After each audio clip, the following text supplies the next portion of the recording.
MLC ఎన్నికల నేపథ్యంలో అంటే భారతదేశంలో నిజమైన హిందువులు రామభక్తులు బీజేపీ పార్టీలోనే ఉన్నారు. కాంగ్రెస్ పార్టీలో ఉన్న వాళ్ళందరూ దేశద్రోహులని బీజేపీ శ్రేణులు వాళ్ళ కేంద్ర మంత్రులతో సహా చెప్తున్న పరిస్థితి. అన్న నేను రాముణ్ణి అయోధ్య పోయినా పూజిస్తా, అయోధ్య వరకు నేను లేకపోతే అదే రాముని భద్రాచలం పోయి కూడా పూజించుకుంటా, అక్కడి వరకు కూడా నేను పోలేకపోతే నా జిల్లాలో ఉన్న ఇల్లందకుంట రామాలయం పోయి పూజించుకుంటా. వీళ్ళ లెక్క కేవలము మేము కట్టిన అయోధ్యలనే రాముడు, అక్కడనే పోయి మేము రాముని పూజిస్తేనే రాముని పూజించినట్టు అన్నట్టు భారతీయ జనతా పార్టీ నాయకులు మాట్లాడితే రామభక్తులు కూడా రేపు పొద్దున అలా గుడ్డలు ఇప్పేసి కొడతారు. నిజంగా భారతీయ జనతా పార్టీలకి దేవుని పట్ల చిత్తశుద్ధి ఉంటే మన దగ్గర కొండగట్టు అంజన్న కానీ, ఇల్లందకుంట రామాలయం కానీ, భద్రాచలం రాములవాడుగురు కానీ, సికింద్రాబాద్ మాంకాలమ్మ టెంపుల్ కానీ, ధర్మపురి కానీ, ఇలా అనేకమైన పుణ్యక్షేత్రాలు మన కాడ ఉన్నాయి.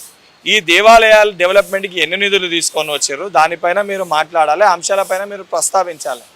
కానీ వాటిని ప్రస్తావించకుండా కేవలము ఓట్ల కోసము, రాజకీయ లబ్ధి కోసము మేము హిందువులం అని మాట్లాడతారు. నైనా మీరు కాదు హిందువులు, అసలు సిసలైన హిందువులము కాంగ్రెస్ పార్టీ వ్యక్తులం మేము.